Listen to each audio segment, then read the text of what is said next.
Everyone, today I'm going to be taking a look at the first adventure that was included in the Dungeon Magazine Annual from May of 2010. This book was the second and last collection of 4th edition adventures that had been published in the Dungeon Magazine. At the time, D&D was really struggling with what to do with online stuff, and this is cited as one of the reasons why 4th edition was not as popular as it might have been otherwise. It was a transitional period where we still had print magazines and collections, and it was only a few years later when all of this content would be moved online. So let's take a look.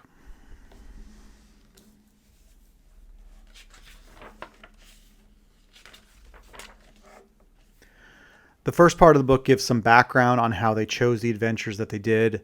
They wanted to have an assortment of tiers. At the time, there were 2 settings for 4th edition, Forgotten Realms and Eberron, and they wanted to have adventures that were set in both. And there was also an adventure path called Scales of War that they wanted to be represented. In this video, I'm just going to take a look at the first adventure, Menace of the Icy Spire. This adventure is 18 pages long and could likely be completed in a single session. It's for 2nd level characters. One thing I noticed as I went through this is that there's a lot of plugs for other products. In the first paragraph alone, it mentions the Forgotten Realms campaign guide, as well as the adventure path Barrow of the Ogre King. We get a pretty good background on what's going on and how the adventure is to be played. The gist is that a dwarf warlock was doing magic stuff and some fey creatures told him to stop. When he didn't, they put a spell on his tower and encased it in ice. There were some side effects, and other creatures are starting to use the tower to reach this world, and the party needs to put a stop to it. There's a number of adventure hooks, and I actually like this section. There's some pretty good options for how the characters might come upon the quest. They revolve around a nearby town where, depending on which NPCs the characters might already know or which ones they meet while they're in town, they would get the quest from one of them. There's some pretty good opportunities for role-playing. And then the last hook at the bottom is really just the characters are riding along, minding their own business, and they see this tower covered with ice and they start to investigate. Then we get to the adventure itself, and this first part of the encounter is one of the dreaded skill challenges. The party is traveling to the tower, and the spell that it's under puts them in the middle of a blizzard. There's several options for how they can survive the storm. It has all the things that people hate about skill challenges in it. I honestly just recommend ignoring all of the mandatory dice rolls and using it as a way for players to be creative and role play what they're going to do. How they deal with the blizzard determines where they start in the next section. And this section is a pretty standard combat encounter. A group of goblins has set up an ambush on the way to the tower. There's a pretty good map that helps you get everything positioned. I like the treacherous ice obstacle stat block. It's basically a trap. We also get a peek at the 4th edition monster stat blocks. And it's amazing how much detail there was and how quickly the number of actions increased for creatures. The Frost Goblin Hexer is level 3, but already has 7 distinct actions that it can take.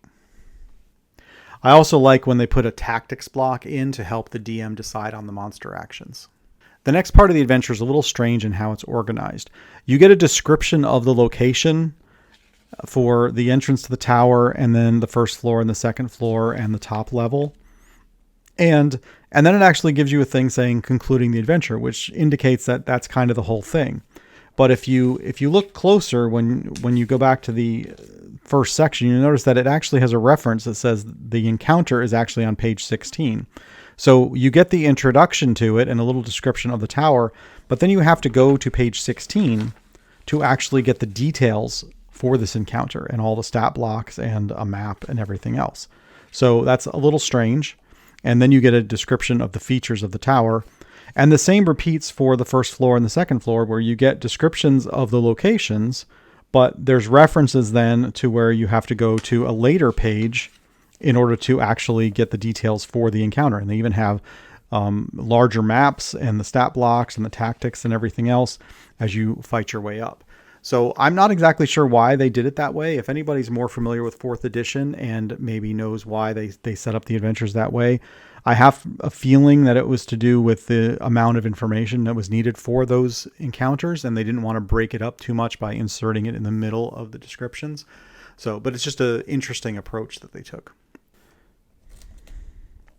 But the gist of the adventure is that you get to the tower, and once you figure out a way to get in, then you basically work your way through the different levels, and you're fighting with goblins and ice elementals until you reach the top of the tower, where you will fight the Spirit of Winter.